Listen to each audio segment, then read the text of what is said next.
সুবহানাল্লাহ সুবহানাল্লাহ। কিন্তু শিরক করা যাবে না সব গুনাহ মাফ করবে, শিরক গুনাহ মাফ করবে না। স্পষ্ট হাদিসে আসছে, নবী বলেছেন লা তুশরিক বিল্লাহ ইন্না শিরকা লাযুলমুন আযীম। কোরআন নবী বলেছেন লা তুশরিক বিল্লাহ ওয়া ইন কুতিলতা আও হুররিতা, আল্লাহর সাথে শিরক করবা না যদি তোমাকে পুরানো হয় অথবা কতল করা হয়। তার মানে শিরকটা হচ্ছে সবচেয়ে বড় গুনাহ, বড় পাপ। বন্ধুগণ খবরদার, নামাজ পড়েন, রোজা রাখেন, হজ করেন, যাকাত দেন, কিন্তু শিরক করেন, সব আমল বরবাদ। সব আমল কি হবে? বরবাদ। নামাজ, হজ, যাকাত সব হবে, কিন্তু আপনার ঈমানের মধ্যে শিরক আছে। কি আছে? ধরে বলেন, শিরক আছে, সব আমল বরবাদ। কেন? ঈমান যার নাই তার আমল নাই। বেশক যার ঈমান নাই তার কি নাই? ধরে বলেন, আমলের সম্পর্ক ঈমানের সাথে। জি, কিসের সাথে? আমলের সম্পর্ক ঈমানের সাথে। ঈমানের সাথে। যার আমল ঈমান ঠিক নাই তার আমল বরবাদ। যেমন 1000 লিখতে কয়টা শূন্য লাগে? একের ডানে 3টা শূন্য। কয়টা? ধরে বলেন। আচ্ছা বলেন তো, যদি একটা শূন্য কেটে দেন কত থাকে? 100 থাকে। কত থাকে? কত থাকে? 100। মাইনাস হচ্ছে কত? 900 টাকা নাই। একটা শূন্যের দাম কত? 900। কত? 900। আর একটা শূন্য কাটেন, কত থাকবে? 10। এই শূন্যের দামটা কত? 90। 90। কত? 990। দুইটা শূন্য দাম হলো কত? 990। 990। আর একটা শূন্য কাটেন, কত থাকবে? এক। এই শূন্য দাম কত? 900। 9। এই শূন্য দাম কত?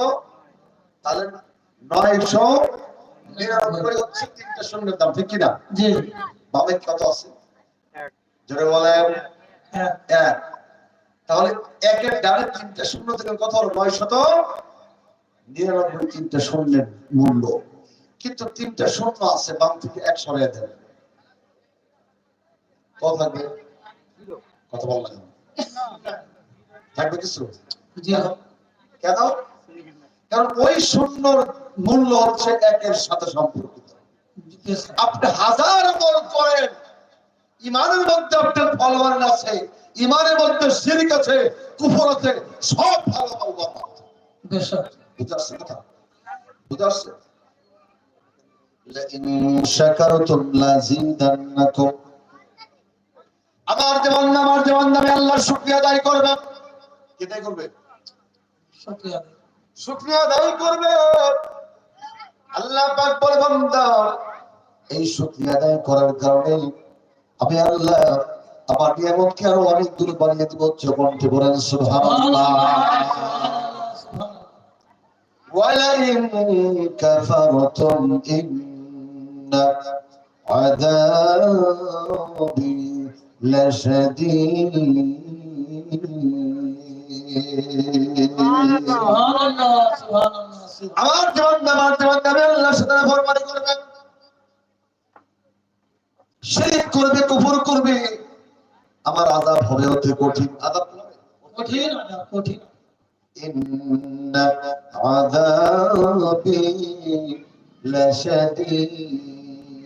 If you not may appreciate, my punishment will be hard. My punishment will be danger. আমার শুকরিয়া আদায় না করলে আমার আযাব হবে অতি কঠিন। বন্ধুগণ আমার, আমি আর ভেঙে যাচ্ছি না, আমি সরাসরি আমার সংক্ষিপ্ত আয়াতের তাফসীরে চলে যাব ইনশাআল্লাহ। সকলে বলুন আউযু বিল্লাহ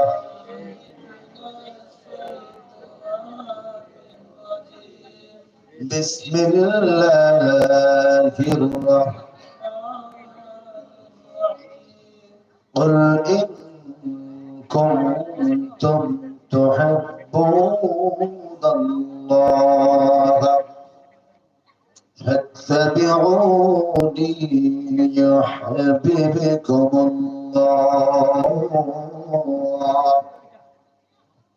ويغفر لكم ذنوبكم والله غفور رحيم